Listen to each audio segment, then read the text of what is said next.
Halo semuanya, Assalamualaikum warahmatullahi wabarakatuh. Saya Ahmad Ridho Septian, mahasiswa Teknik Informatika Universitas Pelita Bangsa, khususnya dari kelas TI 23A5 dengan NIM 312310447. Oke teman-teman, pada video kali ini saya bakal bahas sesuatu yang kita sering banget dengar, tapi mungkin belum semua sudah ngerti ya, yaitu Big Data.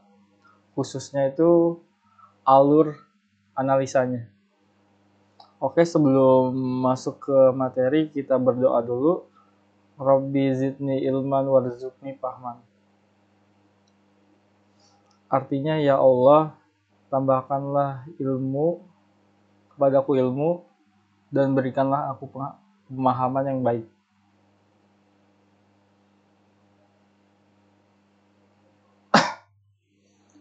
Oke, kita mulai. Apa itu Big Data Analytics? Jadi gini, Big Data Analytics itu sebenarnya proses buat menggali informasi yang berharga dari data yang besar dan kompleks. Kita nggak perlu lihat datanya, tapi kita analisis buat nemuin pola, tren, dan insight yang bisa kita ambil buat ngambil keputusan. Bayangin aja perusahaan sekarang ini datanya dari mana-mana, dari sensor, dari media sosial, transaksi, sampai log system.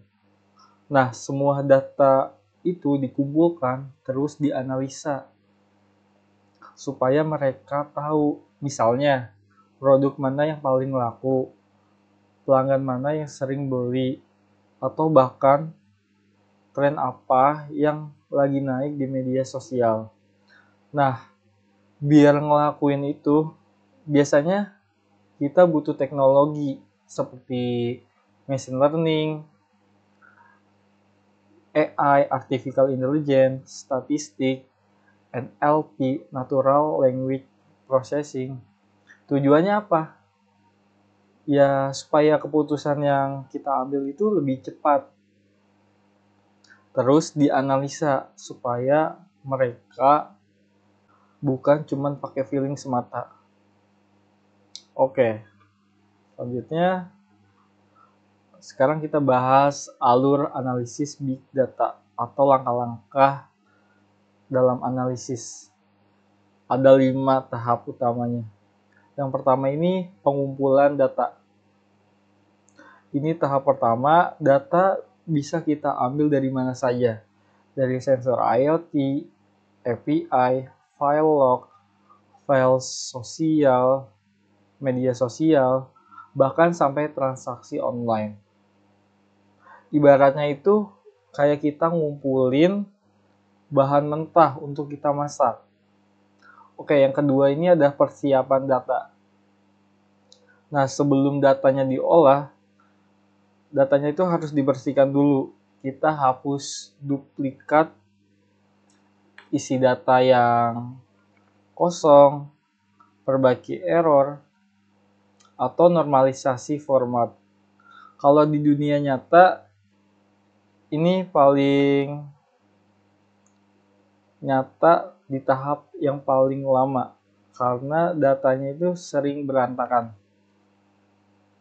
Oke, yang ketiga itu tipe dan mode analisis. Setelah datanya itu siap, kita tentuin mau analisis seperti apa. Bisa statistik buat lihat pola umum, atau prediktif buat menebak apa yang bakal terjadi. Dari segi waktu kita bisa menggunakan batch processing, proses per kelompok besar data, atau real time. Itu juga bisa langsung saat datanya masuk. Oke, yang keempat ini ada pola pemrosesan. Di sini kita mulai dari data besar dengan tools atau framework. Biasanya pakai MapReduce buat data besar yang diproses bertahap, atau stream processing buat data yang terus menerus mengalir kayak sensor, data sensor atau media sosial. Yang kelima ini visualisasi. Setelah semua dihitung dan dianalisa, hasilnya itu ditampilkan dalam bentuk grafik,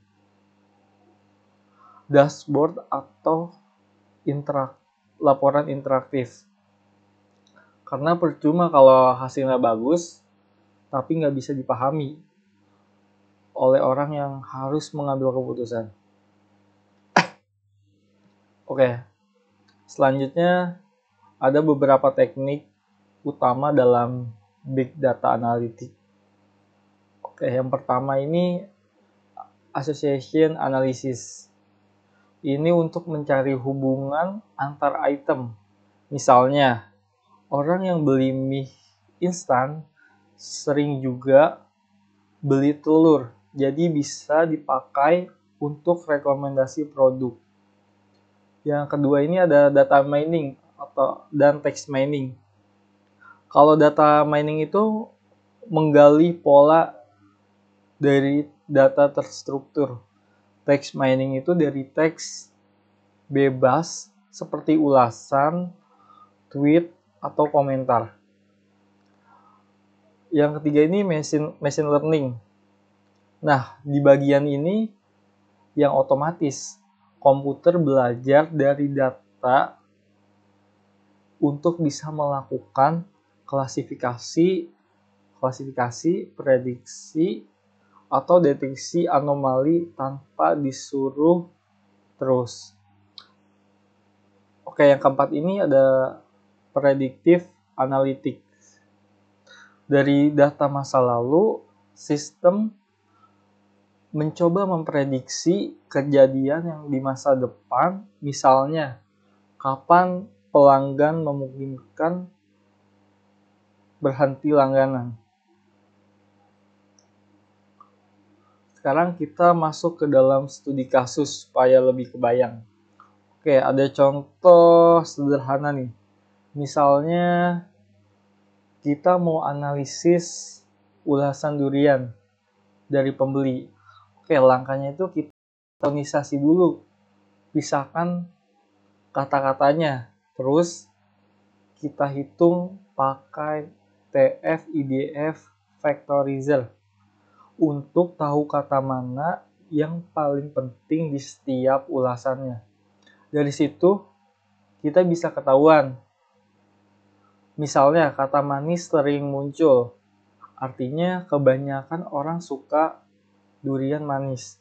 Nah, insight kayak gini bisa kita pakai untuk promosi produk durian tertentu. Jadi, teman-teman, dari alur analisis big data itu bukan cuma ngerti langkah-langkahnya aja, tapi juga gimana kita bisa berpikir kritis dari penasaran terhadap data di sekitar kita. Karena seperti kata di slide terakhir, menguasai alur big data bukan hanya tentang memahami prosesnya, tetapi tentang membangun intuisi, ketelitian, dan rasa ingin tahu terhadap dunia yang kita ukur dengan data. Dan terakhir, jangan lupa doa penutup. Subhanaka Allahumma wa bihamdika asyhadu alla ilaha illa anta astaghfiruka wa atubu ilaik. Terima kasih semuanya, semoga penjelasan ini bisa kalian lebih paham dan semangat belajar Big Data. Wassalamualaikum warahmatullahi wabarakatuh.